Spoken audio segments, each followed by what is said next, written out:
Hello and welcome again, everyone, to another gathering of the movie theater lobby. My name is Brandon. And I'm Leia. And Leia, when we're in the lobby, we like to think we're a place for folks to chat, learn, and share about some cool stuff about a variety of movies.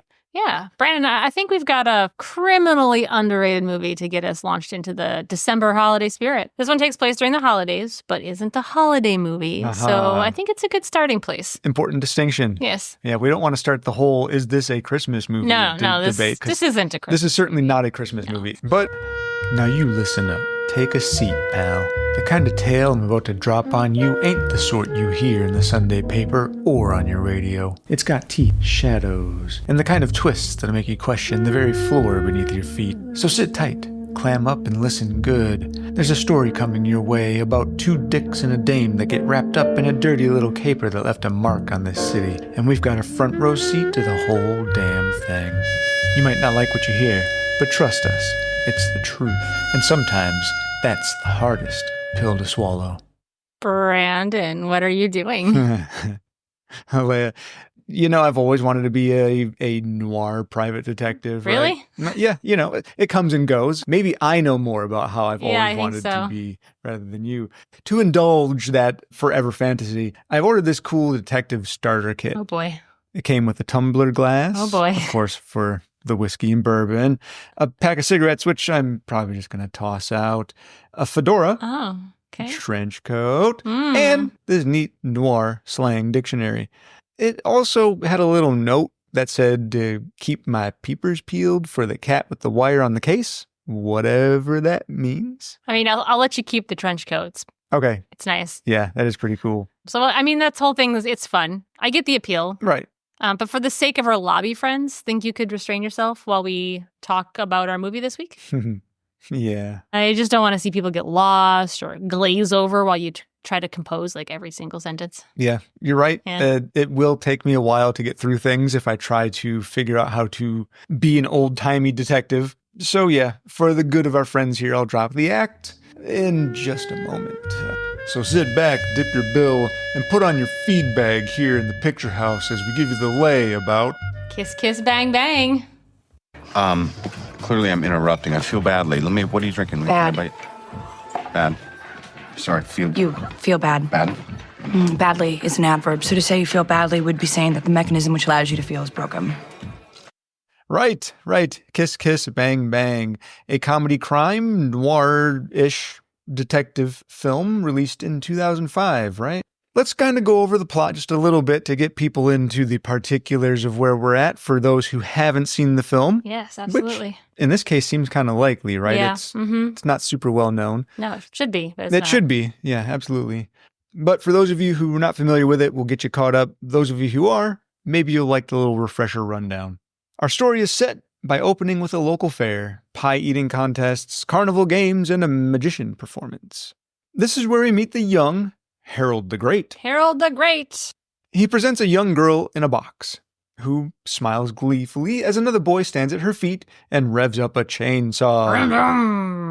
Not just a fake-ass chainsaw, right? No. This is a real freaking I gotta be chainsaw. honest, when I saw that, I was like, if my son had a chainsaw revved up, I would not have the same lackadaisical feeling as his parents did. Yeah, but, it would be a very I different digress. scenario. But The chainsaw gets revved and then proceeds to chew through the wooden box, and the girl within begins to shout and panic and cry. Harold the Great moves quickly to unlock the box, and adults also simultaneously rush in to open the cuboid terror, and it's revealed that the girl was in no true distress as she smirks at the camera and confidently declares, I'm going to be an actress.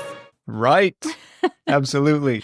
After all of that kid funning around, we hear a narrator introducing us to our surroundings and detailing the current life of one Harry Lockhart, played by Robert Downey Jr. The narrator is also Robert Downey Jr., just so I can make that clear. All that happens while we're treated to a delightful holiday music medley. Indulge me here for a moment. here we go, guys.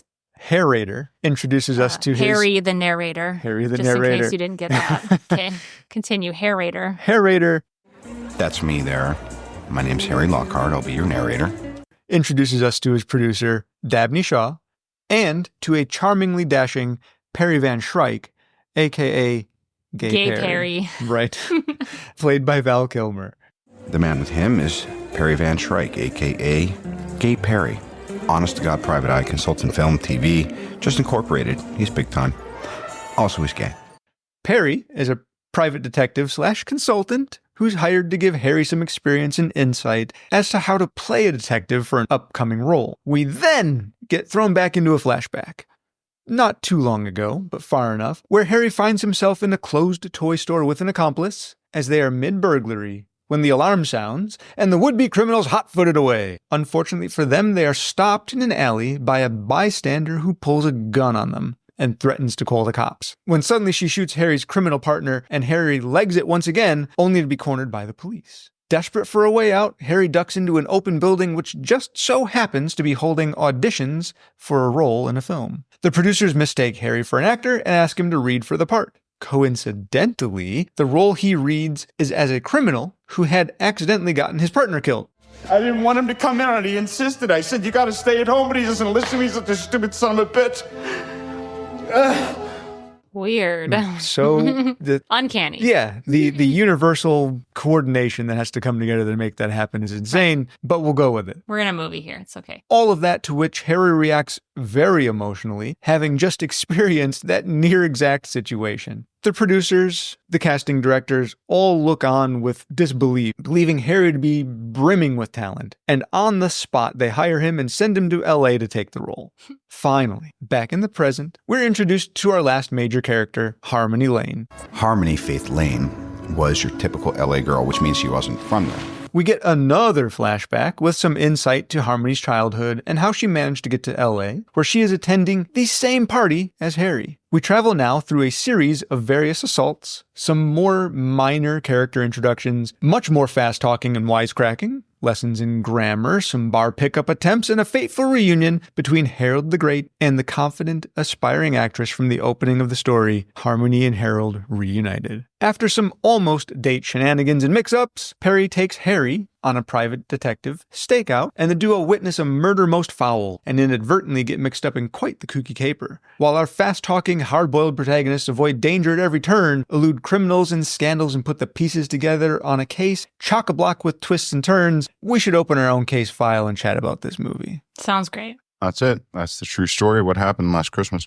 So, Leia, where are we going to go next? I think we should start talking about maybe some of the main characters in the movie, the cast and characters, the director, the writer. That seems to be our tradition so far, so why break from it, right? With it. It may change at some point. But maybe. But for now, this works. Yeah. Let's start talking about Robert Downey Jr. All right. Might as well start at the top, yeah? Yep. We'll start at the top with the actors, and then we'll circle back around to the director. Yeah. Robert Downey Jr., of course, plays Harry Lockhart. Just a little background on him, not too much. Born to parents who were both in the film industry. He did suffer a major addiction to drugs and alcohol in the mid-90s, early 2000s-ish. And then after rehab, he emerged back on the scene and began to rebuild his career and reputation. Well, it's part of the reason he got this role in the film is he was actually so much cheaper to hire because he had just gotten out of jail. That tends to lower the price of an actor, I think. It does, yeah, unfortunately. But that all too valuable reputation gets tarnished and... Ugh. But, I'm bully for Shane Black for seeing his potential. Oh, right. Yeah,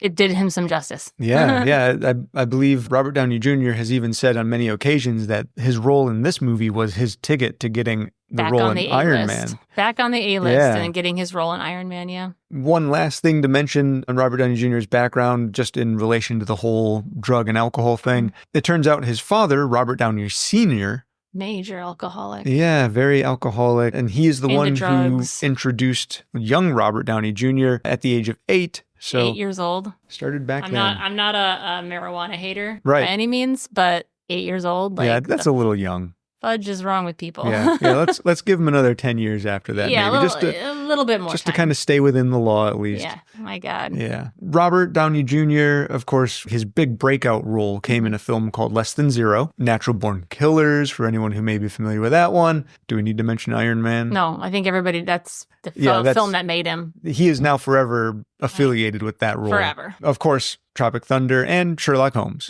So quite the resume Thunder, there. Man. Yeah, what a movie. Oh boy. He was good in that one. That one still makes me laugh most of the way through. To this day, yeah. We'll have to cover that one sometime. I think so. What else do you got on RDJ? Ian, his son played young 9-year-old Robert Downey Jr. or Harry. Oh, really? In the film. Wow. Yeah, his son's name is Indio. Okay. And when Indio was 9, he was old. He was at the same age as the character was in the film, so they just made him the 9-year-old Harry. I'll be damned. In the film. Hey, that's some good casting then. Yeah. Wow, he looks a lot like him when he was younger. Well, that's because that's his son. That's his kid. All right. Family relations, that tends to hold some similarities in appearance. I was also reading that, after he was put back on the A-list using this movie, the director's name is Shane Black. He actually involved Shane Black in the Marvel universe by having him direct Iron 3 as a thank you to bringing him back into the scene, which I just think is so sweet. As you mentioned, Shane Black was the one who gave him the shot in this. So to see him turn around and give Shane Black a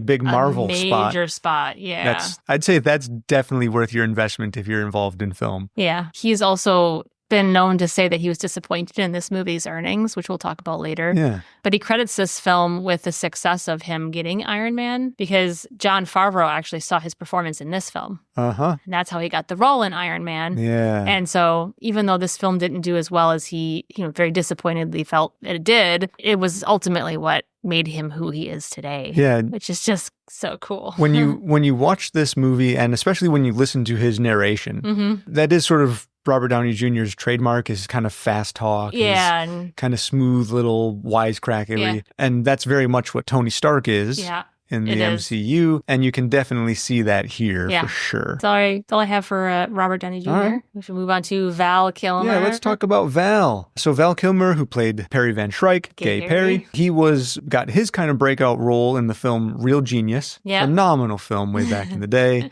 Absolutely love that one. Totally out of the box of his normal stuff. Still a great movie and well worth anyone's time if they want to sit down and watch a movie about... An old 80s film. 80s, right? Yeah. Oh, yeah, absolutely. Yeah. About smart people being smart. Yeah. Also, of course, Top Gun, probably what he's most well known for. Goose, yeah. Is it Goose? No, Iceman. Oh, Iceman, that's right. Iceman. Yeah, Goose was Anthony Edwards, right? Yeah. Yep. So Top Gun, got the Iceman in there. Willow. Oh, yeah. I loved him in Willow. Oh, such my gosh, I think that's when I had a crush on him, honestly. He was he is a handsome fella. Yes. Definitely back in, what was it, Mad Mardigan? Was that the character's name? Maybe, yeah. I think it sounds familiar. And then The Doors. He did that one really well. Biopic about The Doors. Yeah, he had sung the songs so well that they didn't actually need to use Jim Morrison's lyrics or anything. They just used his voice to do the singing. Nuts. Tombstone. Oh, yeah. I love Tombstone. I don't like Westerns very much usually, I don't either, that's a good one. Tombstone is one I can easily sit down and watch. Yeah. Batman Forever. Okay, well, let's not talk about that one. Moving on. And Heat is the last one I'm going to mention. Oh, that's a really good one too. One of the best heist movies of all time. And I'm not actually a big fan of heist movies either, but this one was really good. Yeah. So good. And the cast in that one all together. Yeah. Whew, yeah. Me oh my. And the action sequences, oh baby. There's some good gunfights in that movie. Yeah.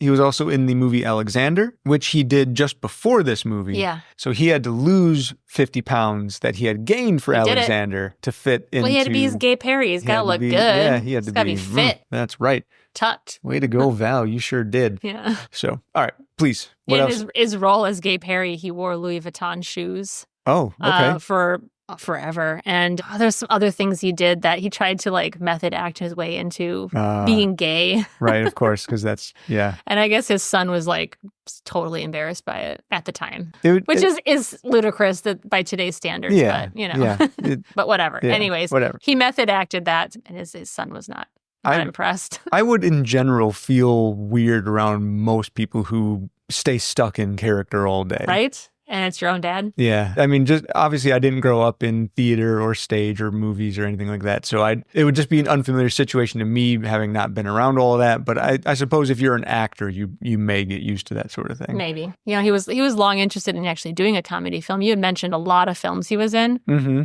Are any of those comedy films? Real Genius, that's about it. And that's his breakout role, right? Yeah. He was in an interview mentioning how hard it is to get into comedy. If you haven't been into comedy, it's almost like an unwritten rule that if you haven't done it already, then you can't do it. And it's a catch-22 because if you haven't done it, then you can't do it, but you can't do it if you haven't done it, you Right. know? And so when he was offered the opportunity to do this film, he jumped on it right away because he's always wanted to do comedy. Yeah. So Well, it's funny you mentioned that because if you'll remember back a few episodes from here in Dumb and Dumber oh, right. with Jeff Daniels Yes. getting that role. He wanted to do comedy too. Yeah. And same thing. He was They were having a like, hard "No time way." finding a place to put him. Mm-hmm. And I think both of them did a bang up they did job. fantastic. A kiss, kiss, bang, bang Kiss, up kiss, job. bang, bang. I like it.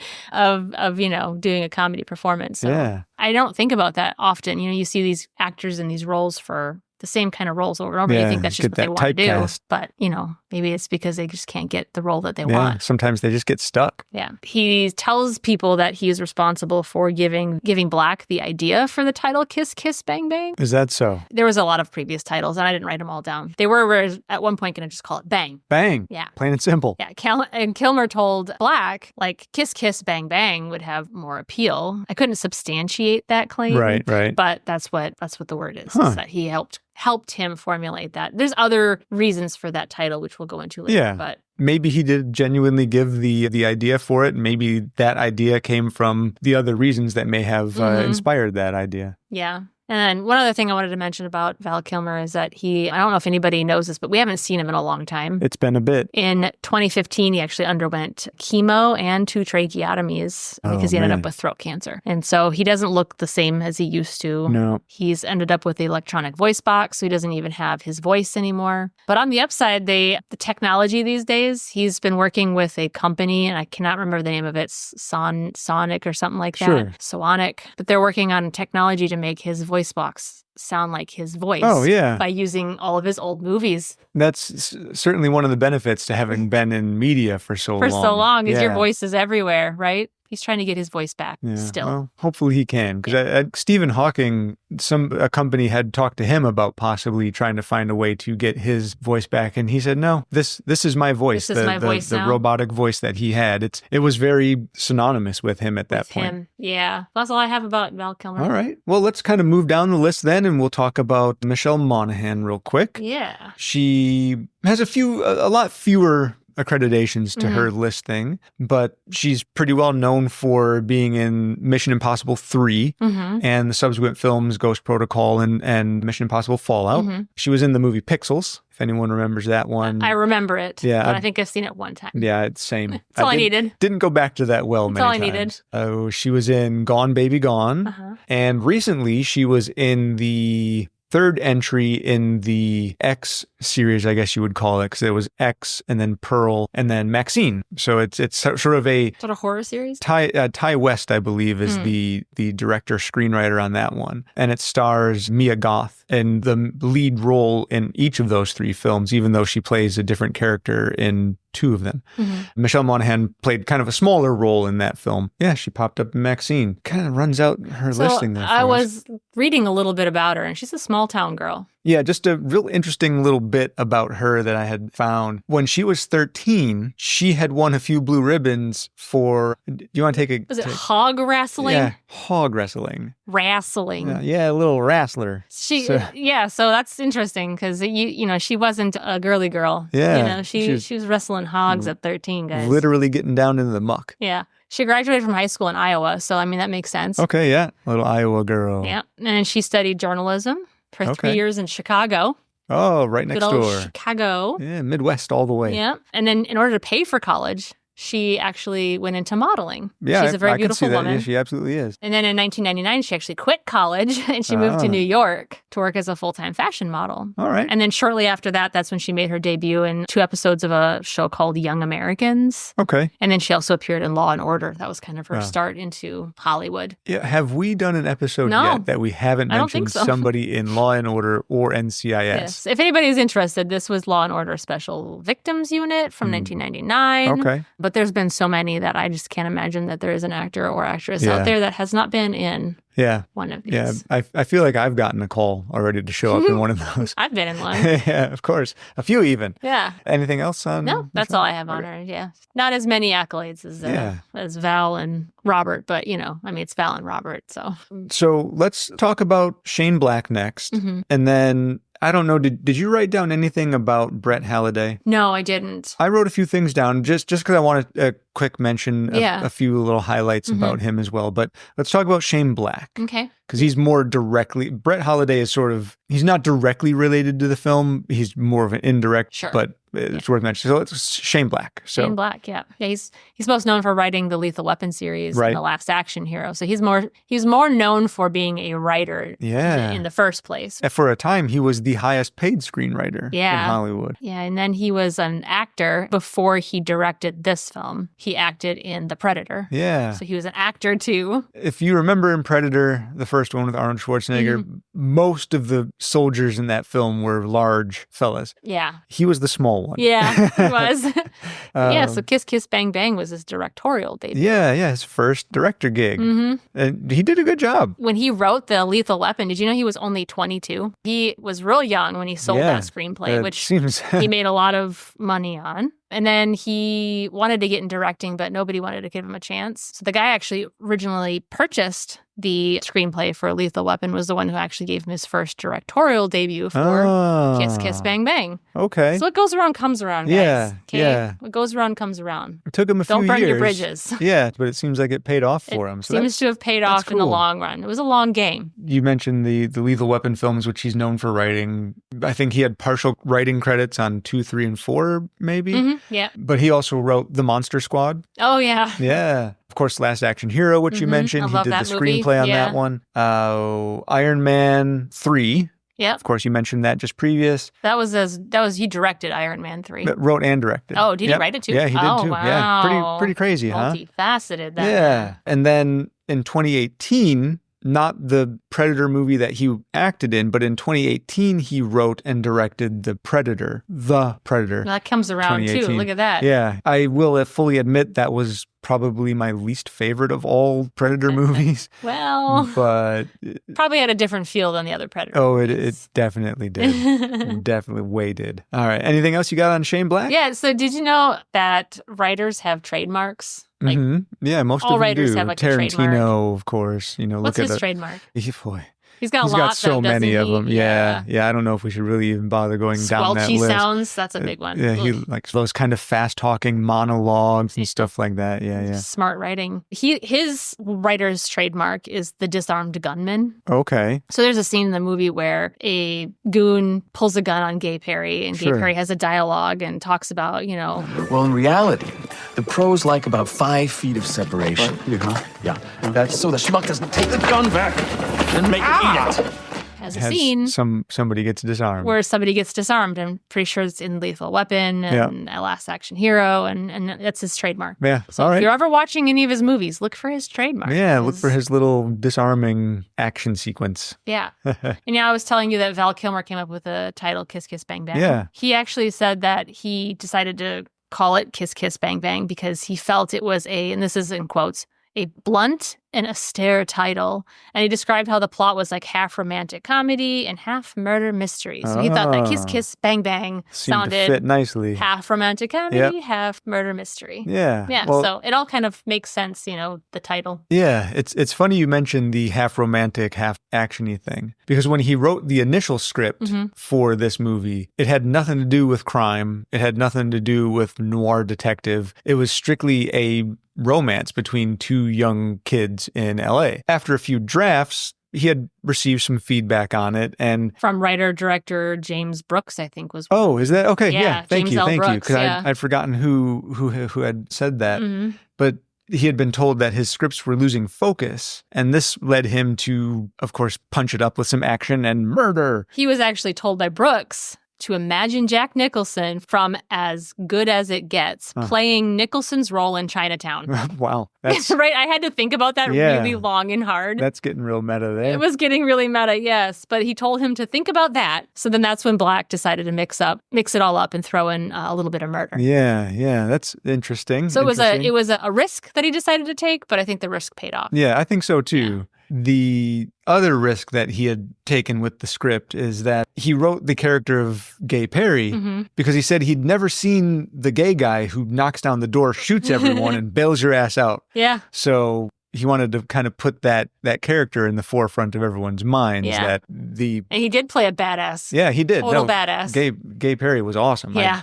He's probably, honestly, he probably is my favorite character in the movie. Oh, yeah, absolutely. He's the greatest. Yeah. Anything else on Shane Black? No, I don't have anything else. All right. Well, I'm going to give just a real quick rundown, a reference, more or less, to Brett Halliday. Yeah, by all means. Now, Brett Halliday has been dead for, I think, like 40 years before this movie was even made. So he doesn't necessarily... Like he had a direct... Yeah, he wasn't directly impactful on this. But he does receive a partial writing credit because a lot of the story was based on Brett Halliday's story called Bodies Are Where You Find Them. It was a major inspiration for this movie. And Brett Halliday is the pen name used by author Davis Dresser, who was born in 1904. So he wrote a large series of detective novels back in like the 40s. They were typically referred to as the Michael Shayne series. 12 of those books went on to be produced as movies by Fox and some other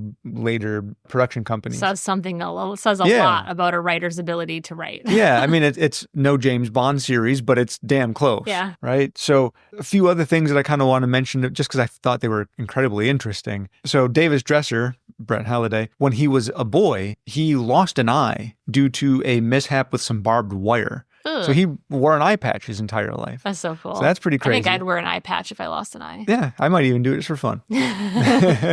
He also ran away from home at the age of 14. So a man who just wants to go out there and get it, I guess. And he did so many weird little odd jobs. He was a mule skinner, a farm hand. Wait. It's giving me Big Fish vibes. It is very Big Fishy, isn't it? Yeah. Yeah, very much so. Yeah. In the way it's really that cool. He's just a 14-year-old and off on an adventure. Yeah.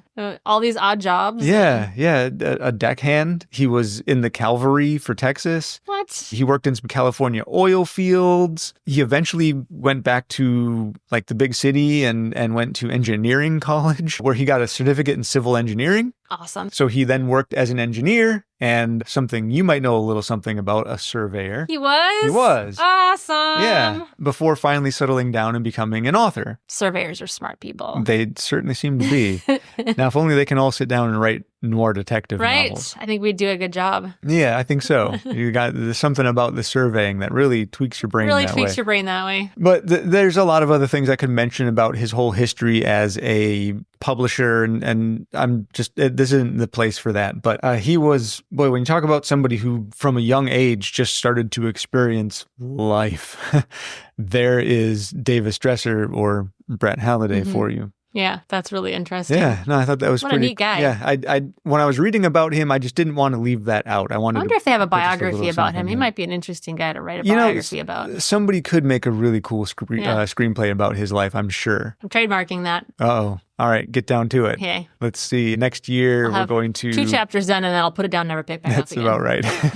Then you sell it, and someone else can finish it. Yeah, there you go. Kind of the way... I'll get it started, okay, guys? The way Dumb and Dumber happened. All right, that wraps up our contributors to this film, unless you have anything else to really throw in there? No. Obviously, there's a whole other bunch of cast and crew and all that, but we don't want to make this entire episode just about that. So let's get into talking a little bit more about this film in particular. Let's talk about the acclaim on this film. So you want to start us off with Leia's legs, or do you have anything else? I got legs. Okay. I got legs. Let's talk about them legs. So this movie got 5.39 legs. Oh boy. So not as many legs as some of the other movies we've talked about, but it did break its budget barely. So its budget was $15 million. Right. I get all this information from thenumbers.com, which is a website that has all of this information on it, because you're going to get varying information depending on what website you look at. So I just want to let everybody know where I got my information from. But this film grossed $4,235,837 in the U.S. Okay. And $16,829,464 worldwide, which means it only broke its budget by like $1 million and some change. Yeah, that ain't much. But I thought the interesting part was that 70% of its budget was grossed outside of the U.S. Yeah, I know. So That's it did huge. way better in other countries than it did here. And part of it was only on I think it was 169 screens. Yeah, very few. It did not opening reach theaters. enough screens to really get the acclaim that it deserved. Yeah. But it did get a standing ovation at the Cannes Film Festival. And do you have any more information about that? Yeah, so it was shown at the Cannes Film Festival in May 2005, and it was screened out of competition. So it wasn't there to be winning any awards. It was just there to be shown. And like you said, got standing ovation. So it got really big, acclaim just from that alone. Just from that alone. And then it got released in limited release in theaters in October of 2005, so just a few months later. But like you said, it started out in just very few theaters, not even the whole 160-some theaters at that point. It was far less. But every week, it was getting enough appeal and recognition that it kept releasing wider and wider and wider. Until it was done. Until it hit in January, I think, is when it peaked at the 164. And then that was just the end of it, unfortunately. Was there any films that came out that competed with this film at the time? I didn't see any. Thinking back on it, I mean, there were things like A History of Violence, Saw 2 would have been 2005, Serenity. I'm mentioning that just because I like that one a lot. It probably wasn't a big competition for this one. Zorro. Yeah, so I mean, there was definitely a lot. Blood Rain. Yeah, there was a lot of other movies that kind of it competed with and clearly did not compete well with. Right. Yeah, other things. Which is unfortunate. This film definitely should have grossed a lot more. Yeah. And you mentioned having a $15 million budget. Initially, it was only given $10 million. It was. But it went over. Because they were so impressed with it. Yeah. And the studio just said, okay, well, this actually is a good movie. Yeah. So fuck it, here's $5. They were dubious of it, though, at first. Yeah. They didn't think it was going to be that great. Yeah, it was, so it was one of those questions. We'll give you $10 million. Yeah. Well, I'm sure they were probably also apprehensive with a fresh off rehab Robert Downey Jr. Yeah. So I'm sure they probably had their reservations. Being careful what they're signing up for. Well, and it was really cool, too, because I had read that in solidarity with Robert Downey Jr., having him been just out of rehab, Val Kilmer refused to take any alcohol during Which I think the is filming. a really good stand for, solidarity and that. Yeah, to support your coworker who is, just fresh off of struggling with all of Which that. is it's interesting to me because everything I read about Val Kilmer, people say he's really hard to work with. Sure, he's not a nice guy. I've heard that he's on difficult. many occasions, yeah. He and Robert Downey Jr. got along really good. And Robert Downey Jr. says many times how wonderful it was to work with him and how much fun he had working with him. So they must have had a kindred, like a connection. Some sort of extra connection. Yeah, which I love. And you can see it in the movie. They play off each other really very well together. Yeah. Yeah, and then on its initial release, it got mostly better than average reviews, pretty much all the way across the board. There were often particular mentions for Robert Downey Jr., Val Kilmer, and Michelle Monaghan for their performances and their on-screen chemistries. Obviously, we had just mentioned they seemed like they all get along really well on screen. Yeah. And I mean, for certain, they deserved call out for that. They all kind of nailed it together for sure. Yeah. I will say some of the jokes don't hit like they probably did back in 2005. Right, yeah. There were some gay jokes. There were some female jokes that when I was watching, I was like, I don't like that. Yeah, but they do back make in 2005, it was kind of funny. Back in 2005, it was sort of the cultural norm. Aside from that, if you also throw it into the perspective of it being a noir, hard-boiled detective story, it still doesn't excuse it. Yeah. But you can see where maybe the instinct to have that stuff in the movie may have come from. Yeah. It also didn't win any awards. It's so weird. Or anything at all. I feel like it should just kind of flown right under the damn radar. That's why, Robert Downey Jr. was so disappointed with the acclaim. Because I think we all, including him, thought this was a better film than it got credit for. It absolutely deserved a lot more recognition. Yeah. It did show up on a few best of lists of that year, typically kind of toward the bottom-ish, but it did still show up on at least a few of those for some recognition, but no awards. Yeah. So weird. Yeah, it's a bummer. Okay, anything else on acclaim? Any more legs to run away with? No. All right. Well, let's talk. I've got just a few things to talk about, stuff kind of within the movie world itself. One thing that I found kind of interesting, there's a sequence when one of the criminals in this movie all have weird names. This one in particular, his name is... In true noir fashion. Yeah, of course. This guy's very Dick Tracy like. Yeah. This guy's name was Mr. Frying Pan. Yeah. So Mr. Frying Pan is there with one of his associates called Mr. Fire. Okay. And Harry. And Mr. Frying Pan at one point says... Here we all are. Ike, Mike, and Mustard. What the hell does that mean? I'm with him on this one, man. That's pretty fucking obscure.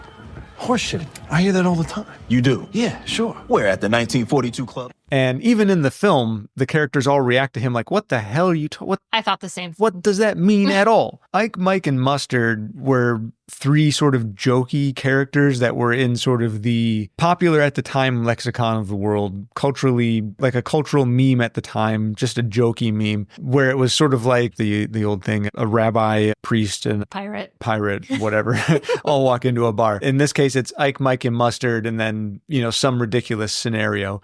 And typically, the Ike, Mike, Mustard jokes were very off color, so you wouldn't say them in you wouldn't polite actually company. say them. Which is why in the film, one of the guys, Mr. Fire, I think, reacts by saying, what are we at, like a 1942 club or something like that? Because, that would be the place you'd find those types of jokes. Yeah.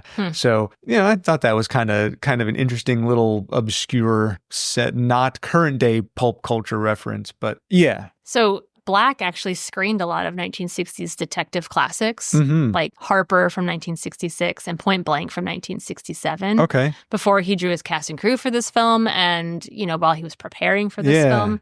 So it makes sense that he may have gotten a lot of this oldie-tiny stuff from some of these old detective films that he had watched. He probably heard the same thing and went, probably. I gotta look that up, figure out what it is. Right. Well, and I bet he's probably read a lot of the Michael Shane detective stories and all that as well. So, yeah, I'm sure all that stuff is probably much more familiar to him than it is to most people. I bet he probably laughed his ass off when he included that in this. I'm sure he did. He thought that was the funniest joke, and everyone else is like, the hell is he talking about? I'm leaving it in. I don't care what anybody says. I never knew what it was in reference to until I started looking into it for this. Anyway, there is kind of a fun little cameo in this just before we get too far away from our cast and crew. In the film, there's a few times you see this beer commercial for Gennaro's beer.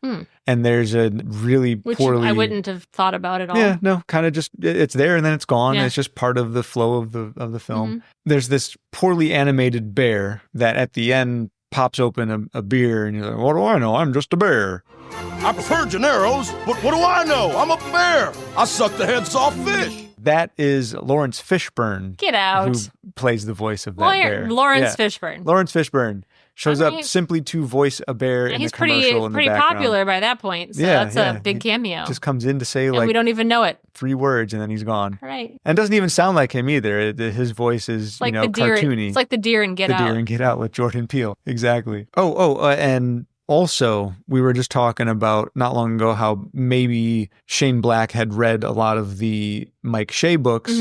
In this movie, the Johnny Gossamer books in this movie are a fictional detective series books, but they are based off of books by Raymond Chandler and Brett Halliday. Yeah. And Harmony is particularly obsessed with this character. And every now and again you can see the covers. Well, the covers were directly inspired and based off of covers that were made for Brett Halliday's a series of books. And then, of course, the way the movie is split up in chapters, that all kind of comes... Yeah, each chapter is named after one of his books. And he's got a lot of books. So he does. They had a lot of things to choose from. There were so many. And I didn't realize it because the chapters actually kind of pertain to what's going on. Yep. Like The Lady in the Water, I think, is one of them or something like that. They kind of have to do with what's going on in the movie. So I didn't realize they were books until I read that fact. And I was like, oh, okay. I thought they were just being clever. I would like to know if Shane Black or whoever decided to chapterize the movie, if it was Shane Black, did he take those titles and then get inspiration for those titles? Or vice versa. Yeah, I know. I was just thinking that too. I was wondering if he kind of structured the film around the titles of the books or if the titles of the books just happened to... There's so many of them, so they just happen to sync up. Yeah, very interesting. We'll never know. Never know. Shane Black, call us. Yeah, no one will ever talk to him again. He's forever mute. Oh, is he? No. Oh. I was like, well, I'm missing something. Yeah, no, just being stupid. Okay. And no one will talk to him again. Yeah, just like no one will ever talk to me again now. No, that's possible. Well, all right. So, there's a scene in the movie where Robert Downey Jr. is being assaulted. He's tied to a chair. Yeah. I think he's tied to a chair with handcuffs or something. Yep. Originally, they used duct tape. They thought it looked stupid, so they had to redo it because it just didn't look right. Yeah. So they used handcuffs, I think, instead. I mean, duct tape is really good at what it does. It makes sense. But if you want to restrain somebody to something, probably handcuffs is better. I think they use like some kind of handcuff. Yeah. But in order to get him to wince in pain, they actually had one of Shane Black's assistants crouching off camera and jabbing him in the kidneys. Oh. So the pain sounds that he's making is actually because somebody is poking him in the side really hard with their fingers. Yeah, is that the scene where he's getting shocked in the testicles? Yeah. Yeah. Yeah. I mean, you got to try to, it's probably not close enough, but it's closer. It's probably close, yeah. Oh, boy. Yeah. He didn't fake that. That was real pain. Just not testicle pain. Yeah, not testicle don't worry. pain. It wasn't testicle pain, guys. No, but now I'm feeling pain in both areas. In the testicles and the kidneys. Yeesh. So, anyway. This is when the scenes get real. This movie's really funny, but then that scene's not so funny. No, that one's, I mean. It is. That one does have its funny moments, though. It does, because they're like making fun of him touching his balls. And looking at his penis. They're making fun of the torturer. Yeah. Yeah. Gay Perry's making fun of him. Yeah, Gay Perry especially. You just want to look at my junk, don't you? Which almost seems to rev up the torturer more to continue to torture Poor Robert Downey Jr.'s character, yeah. Poor Harry. Harry, yeah. All right, well, what else have we got to talk about here? So I do have another you've got a few more scene things. that I thought was one of the funnier scenes. Okay. And then reading a little bit of information about it, I thought it was even funnier. Uh-oh. All right. But there's a scene where they're in a bar and they're making fun of people. It's Harry and Harmony. Yeah, and they're in the bar and he's hitting on her. Right. Trying to hit on her. Which is working after he starts doing this. And what he's doing is he's going around and saying, look, there's a bald Kevin Costner. Right, yeah. Black Patrick Swayze. Mm-hmm. And that was what they had written in the original screenplay as placeholders. Oh, sure, yeah. I suppose finding people that fit those specific things might have been tough. So in order to get those things to come out, they were sort of scripted, but not really. They brought out all of the extras that they had for the scene. Okay. And then they had Robert Downey Jr. and Harmony. Oh, Michelle Monaghan. Look at all of these actors and come up with things to say about them. Ways that they resemble. Yeah. So then during that scene, those were the things they came up with themselves to say about these people. That's pretty good. Which may be why the laughter seems so genuine. Yeah. Between the two of them, they were laughing their butts off. Well, especially since at that point it's an in-joke for them. It is an in-joke for them. Huh. So yeah, the placeholders I thought was funny. Bald Kevin Costner and Black Patrick Swayze. When they were saying it though, I was laughing so hard. I'm like, oh my gosh, it's pretty accurate, actually. I should have wrote down what he said. They were the ones he actually said because they were funny. Punk rock Steven Seagal thinks it's special. Yeah, You'll have to watch the movie to go get check those. it out. Yeah. This is your chance. Go see the movie. Too bad so sad I'm not telling you what they are. Do you have anything else, Brian? Yeah, I have just like another one or two things here real quick before we wrap things for the day. So there is, I think it's about midway-ish through the movie, Harry arrives at a party, and as he's walking through the crowd, on the very left-hand side, kind of bathed in a red light, is a statue. I know where you're going with this. I read about this. Yeah, well, why don't you go ahead and fill No, that? I didn't write it down. Okay, I just read about it, so you continue. The statue, to the very keen-eyed observer, will notice that it is clearly, exactly the statue of Pazuzu from The Exorcist, which I thought was great. Pazuzu. So random. Yeah. There's really no reason for that statue to be there. I think it's simply just there because Shane Black really likes The Exorcist. So that is, I think, the sole purpose of that statue being there. Just his own little hidden Easter egg that I'm sure he probably loved. He seems to have a few of those where he'd only get it. Nobody else is going to really get it at first. If you're making a movie and you have the space and latitude to include your own little Easter eggs that are going to entertain you all the way to the bank, we love it. We're here for it. Yeah, that makes it that much more fun for other people watching the film to find these little things. Yeah, absolutely. I was reading about who else they considered for some of these roles. Okay, who? And they considered Black Kevin Costner? Yeah. Benicio del Toro, Hugh Grant, and Johnny Knoxville, of all people, for Robert Downey Jr.'s character for Harry. Those were all considerations.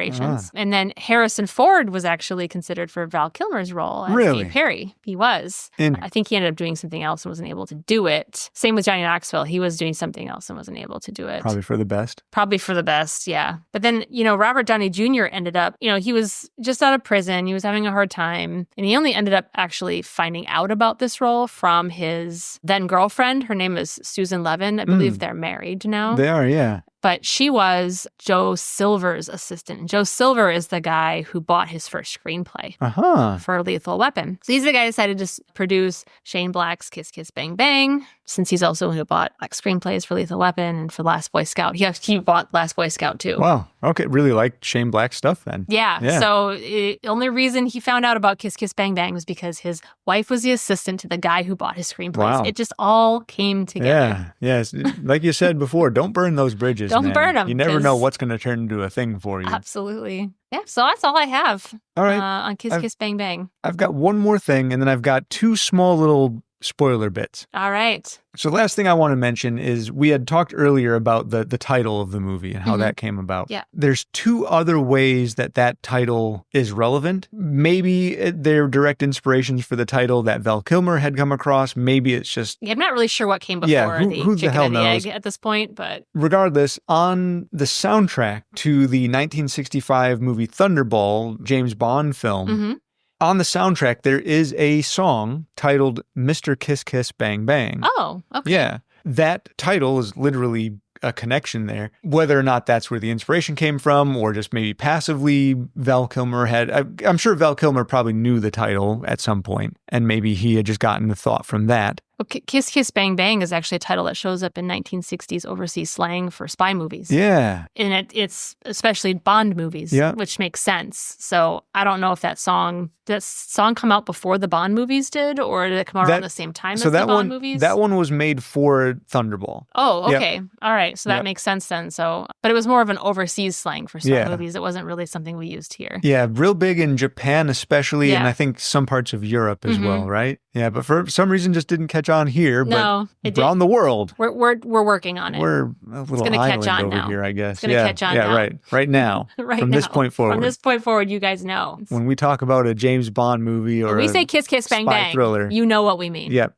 Also, the title of a 1966 spy comedy made in Spain is also called Kiss Kiss Bang Bang. Is it really? Yeah. So there you go. We didn't watch the wrong one, did we? No. We intended to do this one? Okay. It was made in Spain and directed by another country. Huh. And I have never seen it, never heard of it. I don't know. I've heard of it. Oh, of it's course, Kiss Kiss Bang Bang, but I've never watched it. Yeah, no, I haven't. I didn't even know it was a thing. Yeah. Okay. Wow. Lots of things Kiss Kiss Bang Bang has been known for before, just we aren't real aware of it here in the States. Yeah. We're behind the times. Maybe that's why this movie just kept flying under the radar is it's possible. As soon as Americans hear the words Kiss Kiss Bang Bang in sequence, we just stop listening. Yeah, right. Speaking of stop listening. Stop listening. We're going to go right here. Spoiler alert. We're going to throw in just a real quick little spoiler snippet, and then we will kick everybody out. So there's a waiting room. We made one. Yeah. It's got some, cocoa. Yeah, cocoa mushrooms. And, sure, mushrooms. Why not? Marshmallows is what I meant to say. And mushrooms. We can make you some mushrooms too if you like.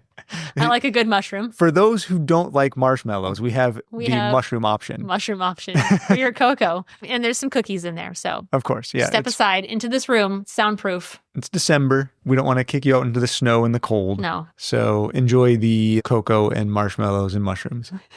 And then come on back in here to finish out the rest. Yes. All right. I think that's been enough time. Yep. This is bad, Perry. We got to go. We got to roll out of here before the cops come. I think they're all gone. I locked them in, too. Good. That'll teach them. Why don't you do like in most horror films where they bar the doors? Nah. Go throw like a broomstick or something in there. They'll never get out. They'll never get out. Hope they enjoy cocoa. And mushrooms. And mushrooms. The marshmallows will go fast. Yeah. Throughout the film, you can hear Gay Perry's phone ring. And when you hear the ringtone, it is... Is it Staying Alive? It's not Staying Alive. Close. It's I Will Survive. I Will Survive. One is by the Bee Gees. The other is by Gloria Gaynor. That's true.